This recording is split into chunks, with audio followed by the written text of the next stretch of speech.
अस्सलाम वालेकुम नाजरीन, कैसे हैं आप सब। उम्मीद करता हूँ आप सब बेहतरीन और खैरियत से होंगे। हमारे एक दौर के बहुत बड़े शायर, कालम निगार, अदीब और ख़ास तौर पे लोग उन्हें मज़ाहिया कालम के हवाले से जानते हैं। आप सब ने यकीनन उनका नाम भी सुना होगा, अताउल हक कासमी।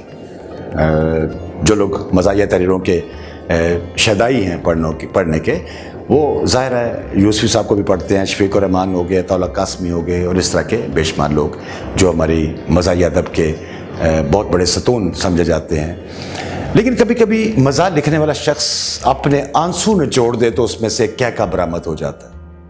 तो इसी तरह एक दिन मैं अता साहब की शायरी का मुताला कर रहा था तो एक शेर नज़र से गुजरा। आप यकीन कीजिए बहुत देर कैफियत ऐसी रही कि जी चाह के इसे बार बार पढ़ूं। आज मौका है तो आप तक पहुंचा देता हूँ। जुल्म बच्चे जन रहा है कूचो बाजार में, अदल को भी साहिब औलाद होना चाहिए।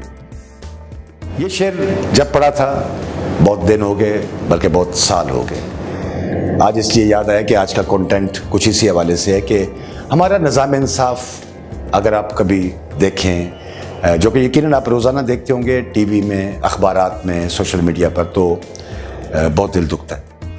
गरीब के साथ जो कुछ होता है, जो नाइंसाफ़ी होती है और जिस तरह हकदार को उसके हक से महरूम कर दिया जाता है और जिस तरह से हमारे निज़ाम इंसाफ की धज्जियाँ उड़ाई जाती हैं, आखिर क्या वजह है कि 72 साल गुजरने के बावजूद भी हम निज़ाम इंसाफ को नहीं बेहतर कर सके। यकीनन इसमें बेशुमार वामिल होंगे, कुछ हमारी अपनी ज़ाती कोताहियाँ हैं, कुछ हमारे इदारों की कोताहियाँ होंगी, लेकिन सोचने वाली बात यह है कि जिस महज़ब दुनिया की हम मिसालें देते हैं और जिनके हम माशरों की तकलीद करने की कोशिश करते हैं, उनका सबसे बड़ा कदम अगर गिना जाए तो वो इंसाफ है।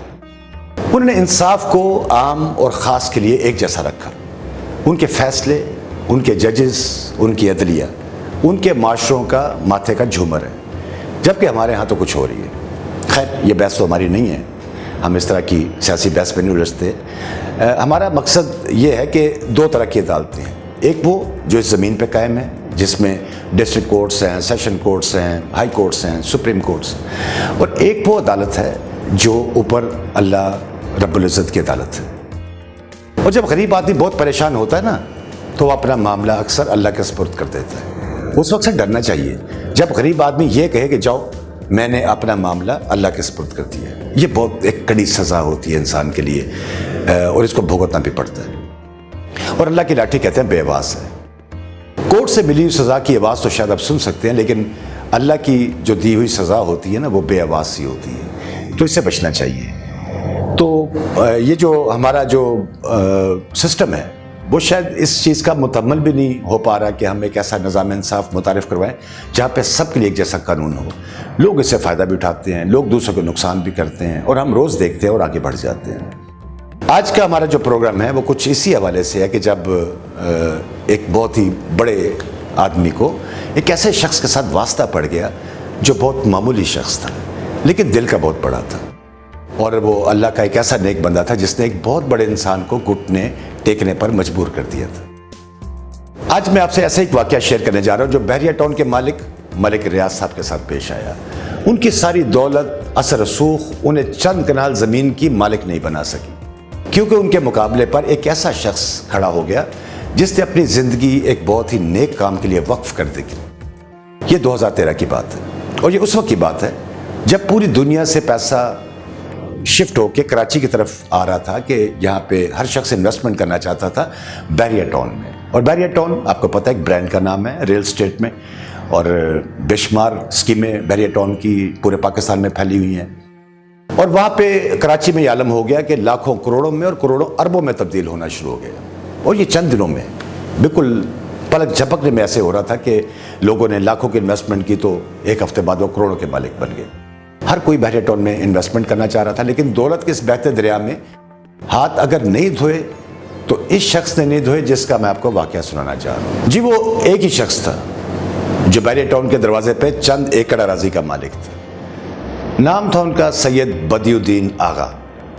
जी हाँ, इस मर्द कलंदर के पास तो शायद 1 लाख रुपए भी नहीं थे, लेकिन वो कनात और तवक्कल की दौलत से माला माल थे। सैयद बदियुद्दीन बहरिया टाउन कराची के दोनों मेन गेट्स के दरमियान 15 एकड़ अराजी के मालिक थे। मलक रियाज के ब्रोकर्स और उनके आदमी बदियुद्दीन साहब के पास कई बार गए, उनसे कई बार डील करने की कोशिश की। ये बोली जिसकी अराजी चंद एकड़ पर मुश्तमिल थी, चंद करोड़ से शुरू की और शायद आपको बहुत हैरत होगी, और चलते चलते ये बोली 42 अरब रुपए तक जा पहुंची। 42 अरब। जी हाँ, सैयद बदियुद्दीन को 15 एकड़ की इस क़िता अराजी के लिए 42 अरब की पेशकश की गई, मगर सैयद साहब की ज़ुबान पर शुरू से लेके आखिर तक इनकार ही रहा, और ये कहानी आहिस्ता आहिस्ता खुलती गई, लोगों तक पहुंचती गई। लोग बहुत हैरान होते थे कि ये शख्स कैसा शख्स है जिसको चंद एकड़ अराजी के मलक रियाज साहब 42 अरब दे रहे हैं और ये लेने से इनकार है। आखिरी बात जब पुलिस की भारी नफरी ने बिल्डोज़र्स और ट्रैक्टर्स समेत मदरसा गिराने के लिए इस इलाके का घेराव किया, तो आगा सैयद बदरुद्दीन ने एक जुमला कहा था, हम तो सैयदजादे हैं, शुरू ही से मजलूम रहे हैं और हमेशा मजलूम ही रहेंगे, इसी में हमारी भलाई और कामयाबी है। एक रोज़ आगा साहब को पैगाम मिला कि मलक रियाज साहब मिलना चाहते हैं। सिक्योरिटी वजूहात की बिना पर वो खुद नहीं आ सकते, अगर आप मेहरबानी करें तो आप दफ्तर तशरीफ़ लें तो हम सब के लिए बहुत बेहतर होगा। आगा साहब ने हामी भर ली। मलक रियाज के दफ्तर बैरी टाउन तशरीफ़ ले गए। जब मलक रियाज साहब से मुलाकात हुई तो मलक रियाज साहब ने पूछा, जनाब आप चाहते क्या हैं? आगा साहब ने कहा कि जनाब आपने बुलाया है, आप बताइए आप क्या चाहते हैं? तो मलिक साहब बोले कि आगा साहब आप जानते हैं कि आपकी 15 एकड़ अराजी हमारी स्कीम के दरमियान में मौजूद है, और मेरी स्कीम के जो दोनों दरवाजे हैं वो उसके दाएं बाएं हैं, और आपकी दरमियान में आपकी अराजी आती है, तो आप इसको दे दें, हमें पैसे ले लीजिए। तो आगा साहब बोले कि मलिक साहब अगर आप 1 इंच के बदले मुझे 1 करोड़ रुपये अभी दें तो मैं ये ज़मीन फ़रोख्त नहीं करूँगा। अलबत्ता अगर आप ज़बरदस्ती लेना चाहें तो मैं तो एक मस्कीन सा आदमी हूँ, कांधे पर चादर रखूंगा और चल दूंगा, ये ज़मीन आपको मुबारक। ये सुनकर मलिक रियाज साहब कुछ देर तो खामोश रहे, फिर बोले, आगा साहब हमारा अब इस ज़मीन पर कोई दावा नहीं, हमें ये ज़मीन ना अब चाहिए ना आइंदा भी कभी आपको शिकायत होगी। यूँ 5 साल से जारी कश्मकश का 5 मिनट में फैसला हो गया। ये मदरसा पूरी आबोताब के साथ अपनी जगह पर कायम है, और अब बैरिया टाउन की जानिब से मदरसे को फ़िल्टर शुदा पानी, बिजली, गैस मुफ्त फराहम की जाती है। यकीनन मेरे इस प्रोग्राम को देखने वाले शशोपंज में तो होंगे कि आखिर ये शख्स कौन है और उसने इतनी बड़ी ऑफ़र को क्यों ठुकरा दिया। मैं आपको बताता हूँ ये सब कैसे हुआ। कहानी शुरू होती है 1996 से, 1996 से, जब सैयद बदरुद्दीन के वालिद सैयद अली आगा सुपर हाईवे पर जाते हुए एक छोटे से होटल पर चाय पीने के लिए रुक गए। इस होटल के साथ ही एक एकड़ का प्लॉट मौजूद था, उस पर एक झंडा सा लगा था जिसे हम अलम भी कहते हैं। तो उन्होंने होटल के मालिक से उसकी बाबत पूछा कि ये प्लॉट किसका है। तो अभी वो बातें कर ही रहे थे कि इतनी देर में होटल के जो मालिक ने बताया कि वो इसके मालिक भी आ गए हैं, और वो अमजद अली नकवी उसके थे मालिक। तो आगा साहब ने कहा कि मैं ये ज़मीन ख़रीदना चाहता हूँ। तो उसने कहा ठीक है आप ले लीजिए जो आपका जी चाहे, लेकिन देखिए आपसे पहले मेरा इरादा ये था कि इस ज़मीन के ऊपर मैं एक इमाम बारगाह बनाऊँगा। तो अब आप आगे हैं, आप लेना चाहते हैं आप ले लीजिए, और आपकी मर्ज़ी है इस जो क़िता है 1 एकड़ का, इस पे आप इमाम बारगाह बनाएं, इस पे मदरसा बनाएं या मस्जिद बनाएं, ये अब आपका अपना हक है। अगर आप सौदा कर ही रहे हैं तो ये मैं आपको छूट देता हूँ कि आपका जो चाहे कर सकते। और यूँ आगा मोहम्मद अली साहब ने इस ज़मीन पर मदरसा कायम करने का फ़ैसला कर लिया। ये वो वक्त था जब इस इलाके में आबादी का दूर दूर तक निशान नहीं था। बिजली, गैस और पानी के सहूलत की बात थी, यहाँ पे कोई भी ऐसी सहूलत नहीं थी जिसे इस्तेमाल में ला के आप कोई कंस्ट्रक्शन कर सकते हैं। इन्हीं दिनों सैयद बदरुद्दीन आगा सऊदी अरब से अपनी तालीम मुकम्मल करके वापस आए थे। उन्होंने अपने वालिद से कहा, बाबा जान इस दूर दराज जगह पर कौन तालीम हासिल करने आएगा, और फिर मुझे तो यहाँ की इलाकाई ज़ुबान भी नहीं आती है। इस पर उनके वालिद सैयद मोहम्मद अली ने बोला कि बेटा एक वक्त ऐसा आएगा यहाँ पर एक शहर आबाद होगा। तो आगा साहब ने अपने वालिद का हुक्म माना, और उनके हुक्म पर उन्होंने सर तस्लीम खम किया, और चंद तालिब इल्मों के साथ इस वीरान जगह पर खैमों में रहाइश अख्तियार की, और दर्स व तदरीस का सिलसिला शुरू हो गया। इस इलाके में ज़िंदगी बहुत दुश्वार थी, बहुत मुश्किल था वहाँ रहना, क्योंकि सहूलत तो ऐसी थी कोई नहीं। मगर बदरुद्दीन आगा जो थे, बदियुद्दीन आगा माफ़ कीजिए, वो साबित कदम रहे। کچھ عرصہ گزرا تو اسی ہوٹل کے مالک نے، جس کے پاس سب سے پہلے آغا صاحب کے والد گئے تھے، تو اس نے اپنی بھی زمین جو تھی وہ ان کے حوالے کر دی کہ آپ اس کو بھی اس میں شامل کر لیجیے۔ لوگ وہاں تعلیم حاصل کرتا دیکھ کر لوگوں کو خیموں میں بہت پریشان ہوتے اور سوچتے کہ یہ کس قسم کے لوگ ہیں جو اس ویرانے میں ایک شہر آباد کرنے کی کوشش کر رہے ہیں، اور وہ بھی مدرسہ جس کے لیے بہت سی سہولیات چاہیے ہوتی ہیں۔ مگر آغا صاحب ہمیشہ جواب دیتے کہ ایک وقت آئے گا جب یہاں نماز پڑھنے والوں کا اتنا رش ہوگا کہ آپ کو جگہ نہیں ملے گی۔ دیکھتے دیکھتے 12 سال گزر گئے۔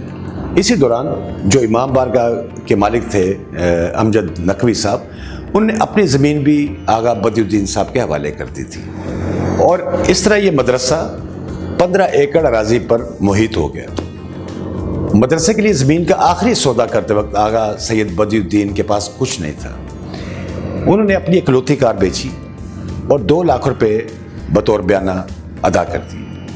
چند روز بعد وہ عمرہ کے لیے مدینہ منورہ چلے گئے۔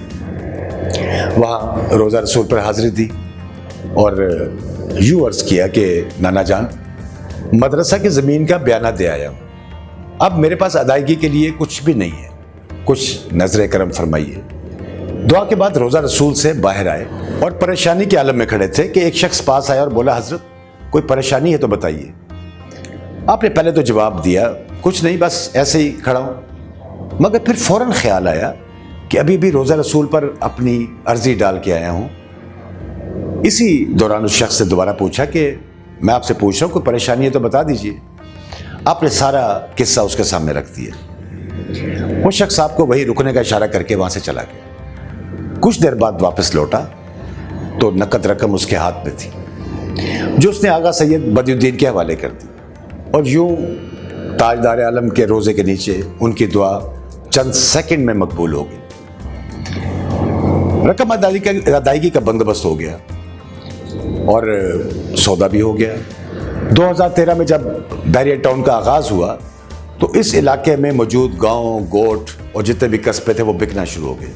جس کی جو قیمت لگی ملک ریاض صاحب نے اس کو وہ ادا کی، اور لوگوں نے کوڑیوں کے بھاؤ خریدی زمین، کروڑوں کے بھاؤ بیچی، اور اس طرح لوگوں نے وہ جو مثال ہے راتوں رات امیر ہونے والی وہ اپنی آنکھوں کے سامنے پوری ہوتی بھی دیکھی۔ مگر پہلے روز سے آغا سید بدی الدین کا مدرسہ بھی جگہ پہ قائم رہا اور آخر تک انکار ہی رہا۔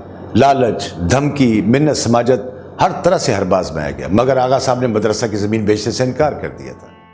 مدرسہ کے اراضی کے حصول کے لیے رقم کی پیشکش کروڑوں سے شروع ہوئی اور اربوں تک پہنچی۔ آغا صاحب اپنی جگہ پہ کھڑے رہے، اپنے موقف پہ کھڑے رہے اور مدرسے کی زمین کو بیچنے سے انکار کر دیا۔ اور آخر ایک دن ایسا آیا جب ملک ریاض صاحب نے اس کو محسوس کر لیا کہ شخص بکنے والا نہیں ہے اور نہ ہی بیچنے والا ہے، تو انہوں نے بھی اپنا ارادہ بدل دیا۔ یہاں تک تو یہ کہانی ختم ہو جاتی ہے، لیکن سبق اس میں یہ ہے کہ اللہ والوں کی ایک نشانی ہے، نیک آدمی کی ایک نشانی ہے، جو اللہ کے حضور کوئی درجہ رکھتا ہے اس کی بھی ایک نشانی ہے۔ وہ ایک ہی نشانی ہے، وہ کبھی اپنی آبرو کی قیمت پہ آرزو کا سودا نہیں کرتا۔ 42 ارب بہت زیادہ رقم ہے۔ ہم میں سے بے شمار لوگ ایسے ہوں گے جنہوں نے 1 ارب بھی کبھی نہیں دیکھا ہوگا، یہ کمرے بھر جاتے ہیں اس رقم سے۔ لیکن سلام اس شخص کو جس نے دین کی خدمت کی، اور دین کی خدمت کے عوض اس نے پیسے وصول نہیں کیے تھے۔ وہ چاہتے تو بیچ سکتے تھے، وہ زمین کے مالک تھے، لیکن ہمارا سلام آغا بدی الدین صاحب کو کہ انہوں نے اپنے دین کی حرمت کے لیے، اس کی خدمت کے لیے راستہ اختیار کیا، وہ آج بھی بے شمار لوگوں کے لیے مشعل رہا ہے۔ تو ناظرین، یہ کہانی آپ نے سن لی ہے۔ یقیناً بڑی حیرانگی کی بات ہے کہ اتنی بڑی اماؤنٹ ٹھکرانا کسی عام آدمی کے بس کی بات نہیں ہے۔ امام جنتری آفیشیل یوٹیوب چینل پہ آپ بروز منگل یہ پروگرام دیکھتے ہیں، جہان حیرت۔ میں آپ کا میزبان راشد حفاظ۔ وقت ختم ہو گیا، انشاءاللہ اگلے منگل کو دوبارہ ملاقات ہوگی۔ اپنا، اپنے دوستوں کا، گھر والوں کا بہت خیال رکھیے، ہم سب کا اللہ نے کے بعد۔